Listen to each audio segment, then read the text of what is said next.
न मरने की, न जीने की, न खाने की, न मरने की, न जीने की। शरण में रख दिया जब माँ हमें किस बात की चिंता। शरण में रख दिया जब बात हमें फिर किस बात की चिंता। हमारे साथ है ये डोला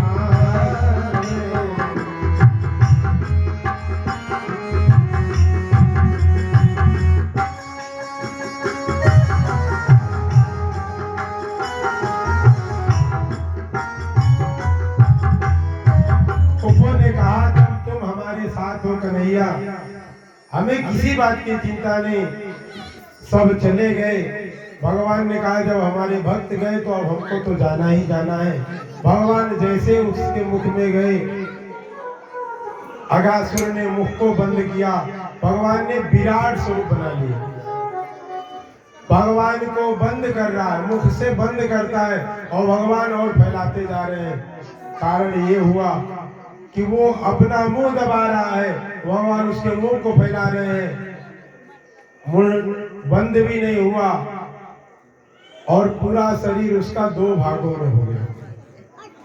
अगासुर का शरीर बीच से ही फट गया, अगासुर मर गया। बोलिए अगासुर मर्दन भगवान की। भगवान ने अगासुर का उद्धार किया और भगवान बैठ गए। कहाँ? तो भगवान रोज जब बछड़ा चराते हैं ना, बछड़ों को चराने के बाद जब दोपहर होता है तो दोपहर में सारे गोप ग्वालों को लेकर के बैठते हैं भगवान और एक साथ भोजन करते हैं। भगवान अपने भक्तों के साथ नित्य भोजन करते हैं। भगवान ने कहा चलो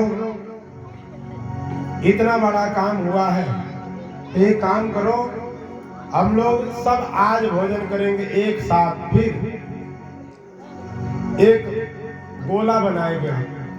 बच्चे जब बैठते हैं ना तो गोला में बैठते हैं। स्कूल में जब पढ़ाया जाता था तो स्कूल के मास्टर साहब यहीं बैठे हुए, तो सारे बच्चों को गोला में बैठा करके और खेल खिलाया जाता था, या फिर अपना अपना जो भी जिसको आता है, यानी कि एक साथ रहेंगे तो लड़ेंगे नहीं और गोला में रहेंगे तो उनको अपनी परिधि का माप रहेगा। भगवान ने कहा गोला में बन जाओ, तो 3 गोलंबर बना, कुछ नजदीक, कोई और दूर, कोई और दूर। भगवान सबके बीच में बैठे, मुख्य केंद्र बिंदु में। भगवान ने कहा देखो जो जो लाया है अपने घर से वो सब निकालो। पेड़ों के पत्ते तोड़े गए और पत्तों को तोड़ करके कहा कि सब इसमें निकाल निकाल करके रखते जाओ। सबने अपने अपने घर से कुछ न कुछ ले आए और रखा। भगवान ने कहा कि हम तो अपने घर से कुछ नहीं लाए।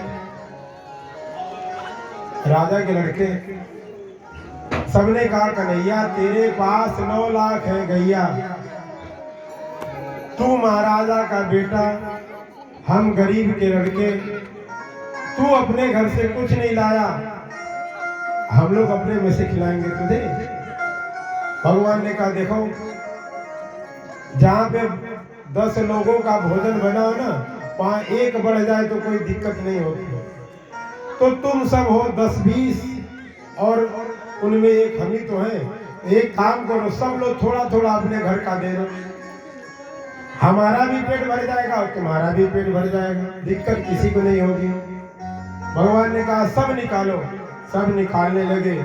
भगवान ने कहा एक परम मित्र, परम भक्त, एक ब्राह्मण के बालक, नाम है मनसुखा, उनके घर में कुछ नहीं। भगवान ने कहा मनसुखा तू भी ला भैया, क्या लाया है?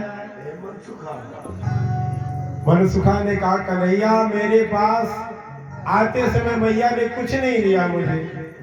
तो भगवान ने कहा आज तो मैं तेरे ही घर का खाऊंगा, शुरुआत तेरे घर के भोजन से होगा।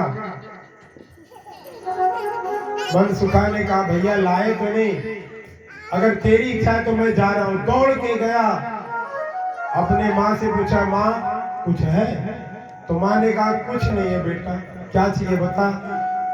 मनसुखा ने कहा माँ आज बरसों बाद कन्हैया ने हमारे घर की खाने की जिद कर रखी है।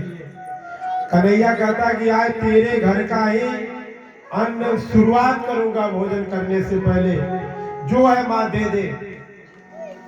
मनसुखा की माँ ने कहा कि बेटा कुछ नहीं है, हाँ 3 दिन का कढ़ी रखा है बर्तन में है, जा दे, अगर अच्छा हो तो ले जा। मनसुखा दौड़े दौड़े गया, कढ़ी का पूरा बर्तन उठाया। कढ़ी जानते हैं ना, मट्ठा से बनता है, चने का बेसन मट्ठा वगैरह सब घोल करके बढ़िया बनाया जाता है। मनसुखा दौड़ा दौड़ा गया, कढ़ी का बर्तन उठाया, लेकर के जंगल के तरफ भागा। अब जब कढ़ी लेकर के जा रहे हैं, बर्तन हाथ में है और दौड़ रहे हैं, सांस खींच रहे हैं, उन सांसों के द्वारा कढ़ी का खट्टापन भी महसूस हो रहा है। जब जंगल में पहुंच गए, कुछ दूरी पर भगवान सामने बैठे थे। जब मनसुखा गया, एक पेड़ के झाड़ी के पास खड़ा हो गया, थोड़ा देख ले। देखा तो कढ़ी बहुत खट्टी है। मनसुखा ने कहा कि माखन मिश्री खाने वाला इतना खट्टा कढ़ी खाएगा तबीयत खराब हो जाएगा, तो अब क्या करें। तो मनसुखा ने कहा कि अगर हमारे हाथ में बर्तन देख लेगा तो झपट के खा लेगा, कृष्ण मानेगा नहीं, वो हमारे हाथों से छीन करके पी जाएगा। अब क्या करें, अब तो लेकर के आए हैं, भूखे हम भी हैं। तो मनसुखा पीने लगे, कढ़ी को पीने लगे, ऐसे करके पी रहे हैं। पीते समय वो भी जल्दी जल्दी पी रहे हैं, कहीं कोई देख तो नहीं रहा। अंतर्यामी सबके मन की जानने वाला। जब मनसुखा ने पी ली, कढ़ी जल्दी जल्दी पी रहे हैं, तो कुछ अभी बर्तन में बचा, बहुत पी गए और पीते समय कुछ गिर रहा है, लाल टपक करके कुछ गिरने लगा। भगवान ने कहा देखो देखो झाड़ी पे कुछ इधर उधर हो रहा है, कोई तो है। गोप दौड़े, अरे मनसुखा कढ़ी पी रहा है। भगवान दौड़े आए, भगवान ने कहा लाओ लाओ, तब तक कढ़ी सब दे। कुछ गिरने लगा, भगवान ने कहा इधर आओ। भगवान ने गले लगाया और भगवान चाटने लगे, जीभ निकाले, गिर रहे कढ़ी को चाटने लगे। उसी समय ब्रह्मा जी भी आ गए। ब्रह्मा जी आए देखने की, देखें भगवान गए हैं और भगवान कर क्या रहे हैं। ब्रह्मा जी ने आए, ब्रह्मा जी ने देखा कि ये भगवान गरीब ब्राह्मण के मुंह का जूठा खा रहे हैं, ये भगवान नहीं हो सकता। पर भगवान आए हैं तो अब क्या करें, तो परीक्षा लेने जाए। ब्रह्मा जी ने क्या किया कि सबसे पहले बछड़ों को चुरा लिए। जब भगवान ने देखा कि बछड़े दिखाई नहीं दे रहे हैं, तो ग्वाल वालों से कहा देखो भैया बछड़े कहाँ गए। तो ग्वाल वाले जब बछड़े ढूंढने गए तो ग्वालों को भी चुरा लिया, अपहरण कर लिए ब्रह्मा जी। कृष्ण भगवान ने जान लिया कि अच्छा हमारे साथ ही आंख मिचौली का खेल खेल रहे हैं। अरे बाप बाप होता है, बेटा बेटा होता है, पैदा तो हमसे हुए हो और हमारी परीक्षा ले रहे हो। ब्रह्मा जी तो चुरा करके बछड़ों को और ग्वालों को लेकर के ब्रह्मलोक गए। तो भगवान ने क्या किया, अपने शरीर से बछड़े बन गए, अपने शरीर से ही गोप ग्वाल बन गए। इतना ही नहीं, जिसका जो कपड़ा था वो कपड़ा भी बने, जिसका जो डंडा था वो डंडा बन गए, जिसकी जो बोल चाल थी वो बोल चाल भी वही रही। 1 वर्ष बीता, किसी को जानकारी ही नहीं लगी। जब गैया के पास बछड़े जाते हैं तो पहले तो गैया बछड़ों को लात मार देती थी, थोड़ा दूध पिलाई और उचक करके खड़ी हो गई, किनारे जाकर खड़ी हो गई, लात मार दी। 1 वर्ष तक गायों ने बछड़ों को इधर उधर किया ही नहीं, जितना पी रहे हैं बछड़े पीते जाए। इस रहस्य को सुखदेव जी कहते हैं परीक्षित कोई जान नहीं पाया, बलदाऊ को पता चला। बलराम जी भाग गए। बलराम जी ने कहा कि इतने दिनों से देख रहा हूं गाय बछड़ों को दूध पिलाती है तो एकदम तन्मय हो जाती है, न हिलती है न डुलती है, जितना पीना है पीते रहो। कुछ तो दाल में काला है। आंख बंद किया बलदाऊ जी ने और बंद करके आंख देखा तो सब जगह कृष्ण ही कृष्ण दिखाई दे रहे हैं। दौड़े आए, कहा कन्हैया तेरी लीला पकड़ी गई। भगवान ने कहा बताना मत, ये लीला चल रही है और ये बाप बेटा में परीक्षा चल रही है। हमारा बेटा कौन? तो ब्रह्मा 4 मुख वाला हमको आकर के हमारी परीक्षा ले रहा था, तो हमने भी बना दिए, अपने शरीर से बनाए हैं। कहीं कोई अंतर? हाँ, कोई अंतर नहीं। ब्रह्मा जी को लगा कि बहुत दिन हो गए देखे कृष्ण कैसे हैं, अगर वह भगवान होंगे कुछ न कुछ तो माया होगी। अगर भगवान नहीं तो देखे वो अपने घर में कि घर से भगा दिया गया, गांव वालों ने भगा तो दिया होगा। खाए बछड़े भी गायब, बच्चे भी गायब, तो कोई ऐसे को अपने शरण देगा? गांव में कोई नहीं रखेगा, भगा दिए होंगे। देखे तो उनकी हाल क्या है। ब्रह्मा जी जब आए तो देखा जैसे बछड़े वहां वैसे बछड़े यहाँ, जैसे ग्वाल वहां वैसे ग्वाल वहां, जैसा डंडा वहां जैसा डंडा यहाँ भी है। ब्रह्मा जी चकरा गए, अरे बाप, हमने इतनी बड़ी गलती कर दी। यह कोई साधारण नहीं है, तो भगवान ही है। दौड़े दौड़े गए ब्रह्मलोक से बछड़ों को, ग्वालों को, ग्वालों के वस्त्रों को, ग्वालों के डंडों को लेकर के ब्रह्मा जी जब आए, जैसे भगवान ने देखा कि ब्रह्मा जी सब लेकर के आ रहे हैं, तो सबको अपने शरीर में समेट लिया। जो था जितने बनाए थे सब अपने में समेट लिया भगवान ने। ब्रह्मा जी आए, ग्वापों ने कहा अरे कन्हैया ये चौमुखा 4 मुहा कौन आया? जिसने कभी देखा ही ना हो, 4 मुंह वाला कौन है? दाढ़ी वाला बाबा। तभी से वृंदावन में एक जगह है, उसको आज भी कहते हैं चौमुहा। बोले ब्रह्मदेव की। ब्रह्मा जी के इस पावन लीला को सब वृंदावनवासी जानते हैं। आज 1 वर्ष के बाद ग्वाल वालों ने आकर के मैया से कहा मैया आज कन्हैया ने बहुत बड़ा काम किया। क्या किया? तो एक अजगर को मार दिया। सुखदेव जी कहते हैं परीक्षित जानते हो आज 1 वर्ष के बाद ये आ रहे हैं, क्योंकि इससे पहले कौन थे? तो गोप ग्वाल बछड़े सब कौन थे? भगवान थे। अपने माँ से किसी का कोई बात ही नहीं हुआ। आज इन्होंने पूर्व की घटना को जाना है, तो इनको 1 वर्ष लगा कि 1 दिन है। हम लोगों का योग के अनुसार जानते हैं 4 युग का ब्रह्मा जी का 1 दिन होता है। 4 युग जब बीत जाते हैं ना, तो ब्रह्मा जी का 1 दिन है।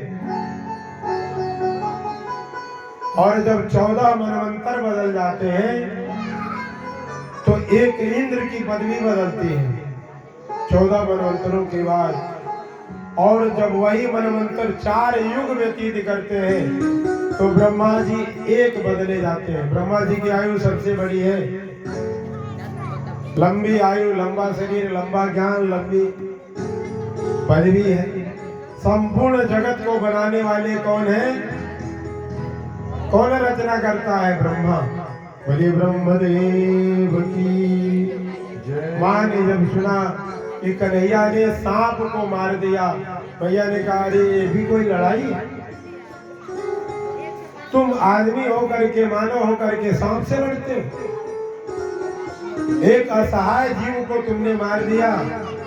कन्हैया ये काम अच्छा नहीं। भगवान ने कहा कि मैया हमने सांप को अनायास नहीं मारा, वो तो राक्षस था। तो मैया ने कहा कि अगर वो राक्षस था तो तुम अब गैया वाल वाल और बछड़ों को चराने नहीं जाओगे।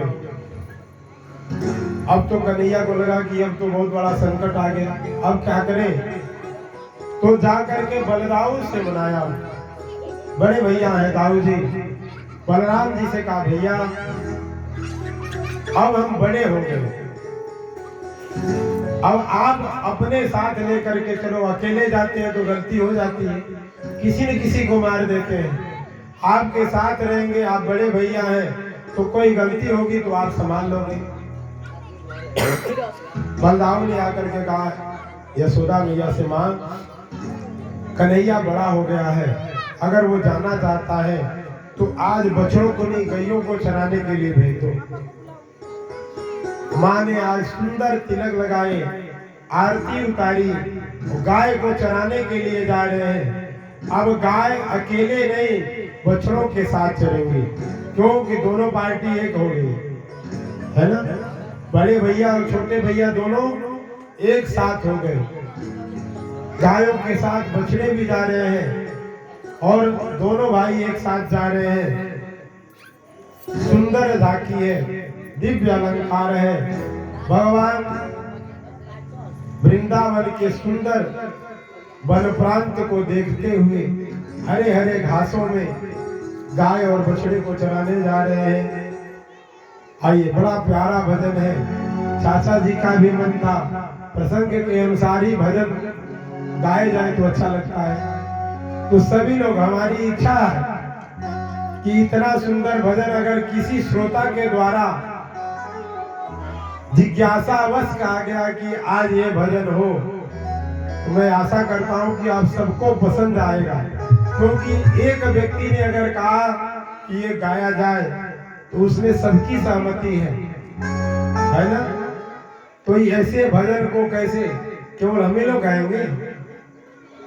सबको गाना है, और नहीं गा सकते तो बजाना तो आता है सबको। तालियां बजाइए।